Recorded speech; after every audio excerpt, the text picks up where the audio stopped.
ഇപ്പോൾ അറിവിൻ്റെ പാഠപുസ്തകം തയ്യാറാക്കി അവതരിപ്പിക്കുന്നത് വല്യശാല രാജു. എഡിറ്റിംഗ് ശബ്ദമിശ്രണം ബോണി ജെ ബേസു.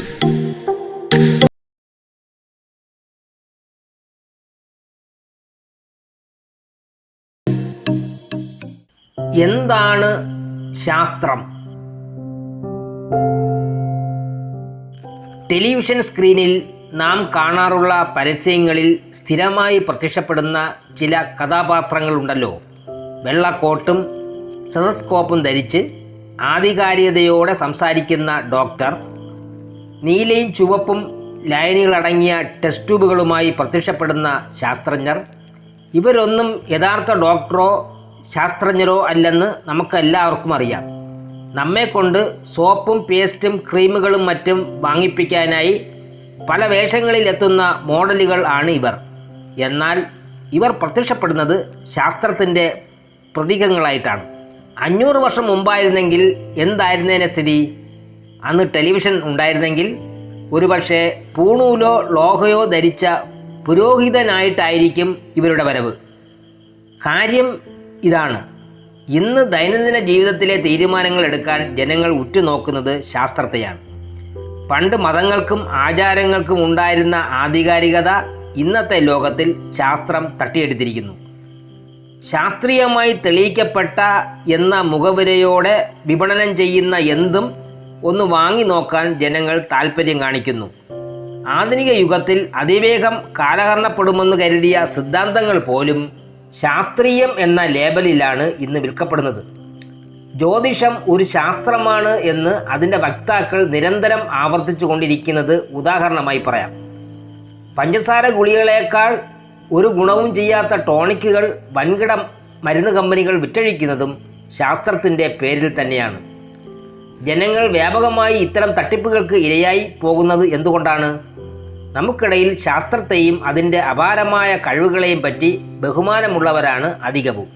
പക്ഷേ ശാസ്ത്രം എന്താണ് എന്ന് അറിവുള്ളവർ ചുരുക്കമാണ്. ശാസ്ത്രത്തിൻ്റെ അനന്തരഫലമായുള്ള സാങ്കേതിക വിദ്യകളെ ശാസ്ത്രമായി തെറ്റിദ്ധരിക്കുകയാണ് പലരും ചെയ്യുന്നത്. ശാസ്ത്ര വിദ്യാഭ്യാസം പോലും കുറേ ശാസ്ത്ര സത്യങ്ങളും നിയമങ്ങളും സാങ്കേതിക വിദ്യകളും വസ്തുതകളും കൃതിസ്ഥമാക്കുന്നതിൽ ഒതുങ്ങി നിൽക്കുന്നു. ശാസ്ത്രത്തിൻ്റെ രീതി എന്തെന്നുള്ള പഠനമോ ചർച്ചയോ നടക്കുന്നില്ല. കപടശാസ്ത്രം തിരിച്ചറിയുന്നതിൻ്റെ ആദ്യപടി യഥാർത്ഥ ശാസ്ത്രം എന്തെന്ന് മനസ്സിലാക്കുകയാണ്. ഒരു കാര്യം പറയട്ടെ, ശാസ്ത്രം എന്ന പദം കൊണ്ട് ഉദ്ദേശിക്കുന്നത് ആധുനിക സയൻസിനെയാണ്. ഇന്ത്യൻ ഭാഷാ പ്രയോഗത്തിൽ നിയമവൽക്കരിക്കപ്പെട്ട എല്ലാ ചിന്താ പദ്ധതികളെയും ശാസ്ത്രമെന്ന് വിളിക്കാറുണ്ട്. അങ്ങനെയാണ് പക്ഷിശാസ്ത്രവും ഗൗളിശാസ്ത്രവും മറ്റും ശാസ്ത്രമായത്. എന്നാൽ ഇന്നുള്ള സാമാന്യ പ്രയോഗത്തിൽ ശാസ്ത്രമെന്ന വാക്കുകൊണ്ട് ഉദ്ദേശിക്കുന്നത് സയൻസിനെ തന്നെയാണ്.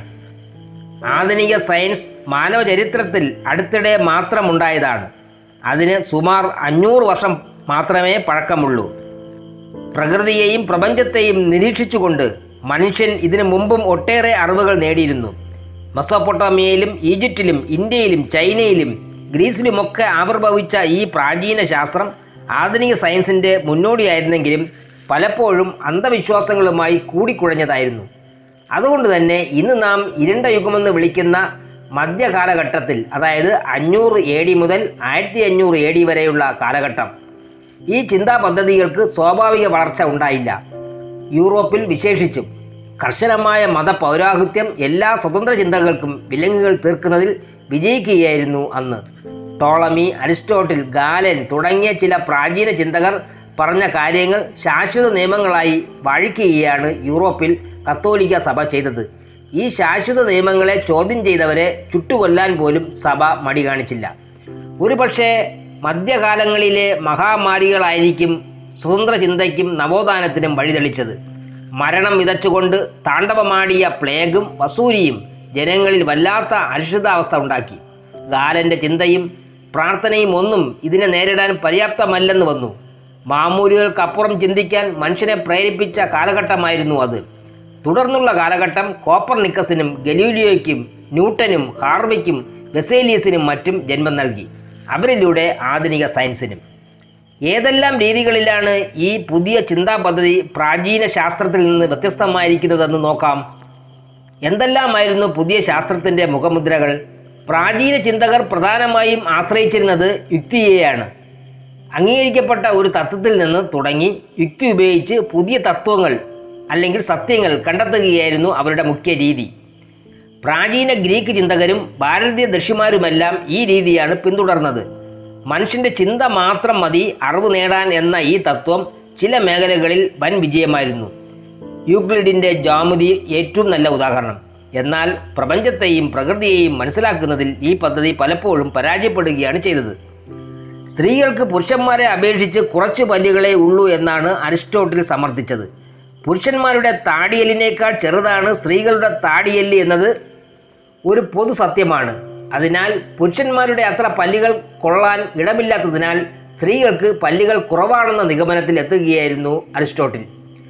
2 തവണ വിവാഹം കഴിച്ച ആളാണെങ്കിലും തൻ്റെ നിഗമനം ശരിയാണോ എന്നറിയാൻ ഭാര്യമാരുടെ വായ് തുറന്നു പരിശോധിക്കുവാൻ അരിസ്റ്റോട്ടിലിന് ഒരിക്കലും തോന്നിയില്ല എന്നാണ് ബെർട്രാൻഡ് റസ്സൽ ഇതേപ്പറ്റി പരിഹാസപൂർവ്വം പറഞ്ഞത്. ഇവിടെയാണ് ആധുനിക സയൻസിൻ്റെ രീതി വ്യത്യസ്തമാകുന്നത്. സയൻസിൻ്റെ ഏറ്റവും പ്രധാന ലക്ഷണമായി പ്രശസ്ത ശാസ്ത്ര തത്വചിന്തകനായ ഫ്രാൻസിസ് ബേക്കൺ കണ്ടത് അനുഭവങ്ങളിലൂടെ വിജ്ഞാനം നേടുന്ന പ്രക്രിയയായാണ്. അനുഭവ സിദ്ധാന്തം എന്നാണ് അദ്ദേഹം ഇതിനെ വിളിച്ചത്. ഇത് പ്രകാരം പഞ്ചേന്ദ്രിയങ്ങളിലൂടെ നാം നേടുന്ന അനുഭവങ്ങളിൽ നിന്നാണ് അറിവിൻ്റെ തുടക്കം. ഇന്ദ്രിയങ്ങളുടെ ശക്തി വർദ്ധിപ്പിക്കുന്ന ഉപകരണങ്ങളും, അതായത് ടെലസ്കോപ്പ്, മൈക്രോസ്കോപ്പ്, എക്സ്റേ ഇതിനായി ഉപയോഗിക്കുന്നു. അനുഭവങ്ങളിലൂടെ നേടുന്ന വസ്തുതകളെ സാമാന്യവൽക്കരിച്ച് ചില പൊതു തത്വങ്ങളിലെത്തുന്നു. പ്രാചീന ശാസ്ത്ര ചിന്തകർ ഉപയോഗിച്ച ഡിഡക്റ്റീവ് യുക്തിയുടെ എതിർദിശയിലുള്ളതാണ് ഈ ഇൻഡക്റ്റീവ് യുക്തി. ഈ രീതിയിൽ ചോദ്യം ചെയ്യപ്പെടാത്ത പൊതുതത്വങ്ങളില്ല. നിരീക്ഷണങ്ങളിൽ നിന്ന് അനുമാനിച്ചെടുക്കുന്ന പ്രാരംഭ നിഗമനങ്ങൾ താൽക്കാലിക വിശദീകരണങ്ങളാണ്, പ്രബലമായ ഊഹങ്ങൾ എന്ന് വേണമെങ്കിൽ പറയാം. ഇവ ശരിയോ തെറ്റോ എന്ന് വീണ്ടും പരിശോധനയ്ക്ക് വിധേയമാക്കുന്നു. പുതിയ നിരീക്ഷണങ്ങൾ, പ്രത്യേക നിരീക്ഷണങ്ങൾ എന്നിവ വഴി മെച്ചപ്പെടുത്തിയെടുക്കുന്ന ഹൈപ്പോത്തീസിസുകളെ ശാസ്ത്ര സിദ്ധാന്തങ്ങളെന്ന് വിളിക്കുന്നു. ഇത്തരത്തിൽ ഉരുത്തിരിഞ്ഞു വരുന്ന ശാസ്ത്ര സിദ്ധാന്തങ്ങളും ശാശ്വത സത്യങ്ങളല്ല. അവയും പുതിയ നിരീക്ഷണ പരീക്ഷണങ്ങളുടെ അടിസ്ഥാനത്തിൽ ഭേദഗതിക്ക് വിധേയമാണ്. അനുഭവ സിദ്ധാന്തത്തിൻ്റെ ഏറ്റവും നല്ല ഉദാഹരണമാണ് ഗലീലിയോയുടെ പരീക്ഷണങ്ങൾ. ഭാരത്തിന് ആനുപാതികമായ വേഗത്തിലാണ് വസ്തുക്കൾ നിലംപതിക്കുക എന്നതായിരുന്നു അരിസ്റ്റോട്ടിൽ പഠിപ്പിച്ചത്. ഇതായിരുന്നു സാമാന്യ ബോധവും. എന്നാൽ സാമാന്യ ബോധം എപ്പോഴും ശരിയായിരിക്കണമെന്നില്ല. 1590 വലിയൊരു ജനക്കൂട്ടത്തിന് മുന്നിൽ ഗലീലിയോ അരിസ്റ്റോട്ടിലിന് തെറ്റുപറ്റിയെന്ന് തെളിയിച്ചു. പിസായിലെ ചരിഞ്ഞ ഗോപുരത്തിന് മുകളിൽ നിന്ന് ഒരേ സമയം 1/2 പൗണ്ട് ഭാരവും 100 പൗണ്ട് ഭാരവുമുള്ള പീരങ്കി ഉണ്ടകൾ അദ്ദേഹം താഴേക്കിട്ടു. ഇവ രണ്ടും ഒരേ സമയം നിലം തൊട്ടത് കണ്ട് ജനം അമ്പരന്നു. ചിലരെങ്കിലും ഇത് ജാലവിദ്യയാണെന്ന് സംശയിച്ചു. ശാസ്ത്രത്തിൻ്റെ ചരിത്രത്തിലെ ഏറ്റവും പ്രസിദ്ധമായ പരീക്ഷണങ്ങളിൽ ഒന്നായിരുന്നു ഇത്. ന്യൂട്ടൺ വർണ്ണങ്ങളെപ്പറ്റി നടത്തിയ പഠനങ്ങൾ പ്രസിദ്ധമാണല്ലോ. വെള്ള നിറം പല വർണ്ണങ്ങൾ ചേർന്ന് ഉണ്ടാകുന്നതാണെന്ന ഹൈപ്പോത്തീസിസിൽ അദ്ദേഹം എത്തുന്നത് നിരീക്ഷണങ്ങളിൽ നിന്നാണ്. ഒരു ഇരുണ്ട മുറിയിലേക്ക് ചെറിയ പ്രിസത്തിലൂടെ സൂര്യരശ്മികൾ പ്രവേശിക്കുമ്പോൾ ഭിത്തിയിൽ പതിക്കുന്ന വർണ്ണരാജി നിരീക്ഷിച്ചാണ് ന്യൂട്ടൺ ഈ നിഗമനത്തിൽ എത്തിയത്. സയൻസ് ക്ലാസ്സുകളിലൂടെ നമുക്കെല്ലാം സുപരിചിതമായ ന്യൂട്ടൻ്റെ ഡിസ്ക് പോലുള്ള പരീക്ഷണങ്ങൾ വഴി അദ്ദേഹം അത് തെളിയിക്കുകയും ചെയ്തു. ആധുനിക സയൻസിൻ്റെ വരവിന് മുമ്പും പരീക്ഷണങ്ങൾ നടന്നിരുന്നു.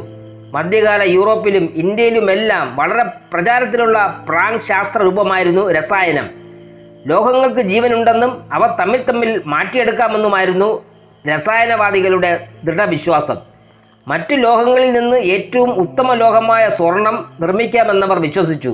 അതിനായി ലബോറട്ടറികളിൽ പലതരം രാസപ്രവർത്തനങ്ങളും നടത്തിയിരുന്ന ഇവരാണ് ആധുനിക രസതന്ത്രത്തിന് വിത്തുപാകിയത് എന്നത് ഒരു കൗതുകമായി നമുക്ക് ഇന്ന് തോന്നാം.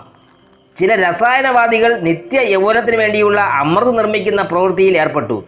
സ്വർണവും അമൃതം നിർമ്മിക്കാമെന്ന മൂലതത്വം തെളിയിക്കാനുള്ള ശ്രമമായിരുന്നു അവരുടെ പരീക്ഷണങ്ങളെല്ലാം. ഈ മൂലതത്വം ഒരിക്കലും ചോദ്യം ചെയ്യപ്പെട്ടില്ല. രാജാക്കന്മാർക്കും പ്രഭുക്കൾക്കും ഏറെ താല്പര്യമുള്ള കാര്യമായതിനാൽ ഇവർക്ക് ഏറെ പ്രോത്സാഹനവും ലഭിച്ചു. അതീവ ഗോപ്യതയോടെയായിരുന്നു ഇവരുടെ പരീക്ഷണങ്ങൾ. ക്രമേണ രാസപ്രവർത്തനങ്ങളെപ്പറ്റി കൂടുതൽ അറിവുണ്ടായതോടെ മൂലകങ്ങൾ തമ്മിൽ മാറ്റാൻ കഴിയില്ലെന്ന് ബോധ്യമായി. അതോടെ രസതന്ത്രം, അതായത് കെമിസ്ട്രി എന്ന ആധുനിക ശാസ്ത്രം രൂപം കൊള്ളുകയായിരുന്നു. പരീക്ഷണങ്ങളിൽ നിന്ന് കിട്ടുന്ന വസ്തുതകൾ വഴി തത്വങ്ങളിലേക്ക് എന്ന പ്രക്രിയ ഉപയോഗിക്കാൻ തുടങ്ങിയപ്പോൾ മാത്രമാണ് രസായനത്തിൽ നിന്ന് രസതന്ത്രം ജന്മമെടുക്കുന്നത്. തെറ്റായ മൂലതത്വത്തിൽ നിന്ന് തുടങ്ങുന്ന പ്രാങ് ശാസ്ത്ര രൂപത്തിൻ്റെ മറ്റൊരു ഉദാഹരണമാണ് ജ്യോതിഷം. നക്ഷത്രങ്ങളുടെയും ഗ്രഹങ്ങളുടെയും സ്ഥാനമനുസരിച്ച് മനുഷ്യൻ്റെ ഭാവി പ്രവചിക്കാമെന്ന അടിസ്ഥാന തത്വത്തിൽ നിന്നാണ് ജ്യോതിഷം തുടങ്ങുന്നത്. ഇതിനുവേണ്ടി പലരും നക്ഷത്രങ്ങളെയും ഗ്രഹങ്ങളെയും പറ്റി കൂടുതൽ പഠിച്ചു. പല ആദ്യകാല ജ്യോതിശാസ്ത്രജ്ഞരും ജ്യോതിഷികളും കൂടിയായിരുന്നു. കോപ്പർനിക്കസിൻ്റെ സിദ്ധാന്തം പരക്കെ അംഗീകരിക്കപ്പെട്ടതോടെ സംഗതികൾ മാറി. കെപ്ലറെ പോലുള്ളവർ ജ്യോതിഷം കൊണ്ട് ഗുണമൊന്നുമില്ലെന്നും വയറ്റിപ്പിഴപ്പിന് വേണ്ടി മാത്രമാണ് താനത് ചെയ്യുന്നതെന്നും തുറന്നു സമ്മതിച്ചു. ടൈക്കോ ബ്രാഹിയായിരുന്നു ജ്യോതിഷം കൈകാര്യം ചെയ്ത അവസാനത്തെ ജ്യോതിശാസ്ത്രജ്ഞൻ. ഇന്ന് ജ്യോതിശാസ്ത്രജ്ഞന്മാരും ജ്യോതിഷത്തിൽ വിശ്വസിക്കുന്നില്ല. തെറ്റായ അടിസ്ഥാന പ്രമാണത്തിൽ നിന്നാണ് അത് തുടങ്ങുന്നതെന്ന തിരിച്ചറിവിൻ്റെ ഫലമാണ് ഇത്. അനുഭവ സിദ്ധാന്തം അനുസരിച്ച് മാത്രമല്ല എല്ലായ്പ്പോഴും ശാസ്ത്രജ്ഞർ പ്രവർത്തിക്കുന്നത്. ഭൗതികശാസ്ത്രത്തിൻ്റെ ചില മേഖലകളിൽ ഗണിതവും ഡിഡക്റ്റീവ് രീതിയുമാണ് ശാസ്ത്രജ്ഞർ മുഖ്യമായി ഉപയോഗിക്കുന്നത്. എന്നാൽ ഈ രീതികളിലൂടെ എത്തിച്ചേരുന്ന നിഗമനങ്ങൾ അനുഭവത്തിലൂടെ എത്തിച്ചേരുന്ന വസ്തുതകൾക്ക് വിരുദ്ധമാണെങ്കിൽ അവ നിരാകരിക്കേണ്ടി വരുന്നു. ഇത് ചെയ്യാതെ തങ്ങളുടെ ഗണിതഫലങ്ങളിൽ മുറുകെ പിടിക്കുന്ന ചില ഭൗതികശാസ്ത്രജ്ഞർ ചിലപ്പോഴെങ്കിലും ഭൗതികമായ ചതിക്കുഴികളിൽ വീണുപോകാറുണ്ടെന്നതും സത്യമാണ്. അസംബന്ധ നിഗമനങ്ങളിലേക്കും ആത്മീയവാദത്തിലേക്കും പോലും ചുരുക്കം ചിലർ ചെന്നെത്തുന്നതും ഇതുകൊണ്ട് തന്നെയാണ്. ആൽബർട്ട് ഐൻസ്റ്റീൻ ഒരു സൈദ്ധാന്തിക ഭൗതികശാസ്ത്രജ്ഞനായിരുന്നു. അദ്ദേഹം ഗണിതത്തെയും ഡിഡക്റ്റീവ് യുക്തിയെയും ആശ്രയിച്ചാണ് ആപേക്ഷിക സിദ്ധാന്തത്തിന് രൂപം നൽകിയത്. ഈ സിദ്ധാന്തപ്രകാരം അതിവേഗതയുള്ള വസ്തുക്കളുടെ കാര്യത്തിൽ ന്യൂട്ടന്റെ ചലന നിയമങ്ങളും വലിയ അളവിൽ ഗുരുത്വബലമുള്ളയിടത്ത് ന്യൂട്ടന്റെ ഗുരുത്വാകർഷണ സിദ്ധാന്തവും പ്രയോജനകരമല്ല എന്ന് കണ്ടു. എന്നാൽ കൃത്യമായ അളവിലൂടെ അത് പിന്നീട് തെളിയിക്കുകയുണ്ടായി. സൂര്യന്റെ ഗുരുത്വാകർഷണ ശക്തി പ്രകാശരശ്മികളെ നേരിയ തോതിൽ വളയ്ക്കുമെന്നായിരുന്നു ആപേക്ഷിക സിദ്ധാന്തത്തിന്റെ ഒരു പ്രവചനം. 1919 പൂർണ്ണ സൂര്യഗ്രഹണ സമയത്ത് ആർതർ എഡിങ്ടൺ ഇത് അളക്കുകയും ഈ പ്രവചനം ശരിയാണെന്ന് തെളിയിക്കുകയും ചെയ്തു. ആധുനിക സയൻസ് പരസ്പര ബന്ധിതമായ ഒരു പറ്റം സിദ്ധാന്തങ്ങളുടെ കൂട്ടായ്മയാണെന്ന് കാണാൻ കഴിയും. ഒരു ശാസ്ത്ര സിദ്ധാന്തത്തിൻ്റെ ഏറ്റവും പ്രധാന ലക്ഷണം അത് തെറ്റോ ശരിയോ എന്ന് നിർണ്ണയിക്കാൻ കഴിയുന്ന നിരീക്ഷണ പരീക്ഷണങ്ങൾ രൂപകൽപ്പന ചെയ്യാനാകുമെന്നതാണ്. ഒരു ശാസ്ത്ര തത്വവും 100% ശരി എന്ന് തെളിയിക്കാൻ പ്രയാസമാണ്. പക്ഷേ ഏത് തത്വവും തെറ്റെന്ന് തെളിയിക്കാൻ പറ്റുന്ന നിരീക്ഷണ പരീക്ഷണങ്ങൾക്ക് രൂപം നൽകാൻ താരതമ്യേന എളുപ്പമാണ്. ഒരു കാലത്ത് യൂറോപ്പിൽ കണ്ടിരുന്ന അരയന്നങ്ങളെല്ലാം വെളുത്തതായിരുന്നു.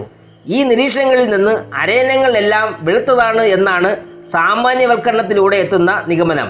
എന്നാൽ പിന്നീട് ആസ്ട്രേലിയയിൽ ആദ്യമായി ഒരു കറുത്ത അരയന്നത്തെ കണ്ടതോടെ ഈ അനുമാനം മാറ്റേണ്ടതായി വന്നു. അരയന്നങ്ങൾ വെളുത്തതും കറുത്തവരുമുണ്ട്, യൂറോപ്പിൽ കാണുന്നവ മിക്കതും വെളുത്തതാണ് എന്ന പുതിയ നിഗമനത്തിൽ എത്തിച്ചേരേണ്ടതായി വന്നു. അസത്യവൽക്കരണം സാധ്യമാകുന്നതായിരിക്കണം.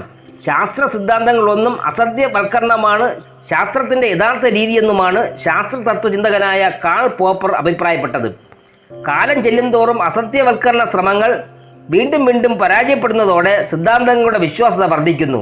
ഡാർവിൻ്റെ പ്രകൃതി നിർദ്ധാരണം വഴിയുള്ള പരിണാമം എന്ന സിദ്ധാന്തം ജനിതകം മുതൽ തന്മാത്ര ജീവശാസ്ത്രം വരെയുള്ള നിരവധി ശാസ്ത്രശാഖകളാൽ പരീക്ഷിക്കപ്പെടുന്നുണ്ട്. ഇതുവരെ തെറ്റെന്ന് തെളിയാത്ത അവസ്ഥ അതിൻ്റെ യുക്തിയെ കൂടുതൽ ഭദ്രമാക്കുന്നു.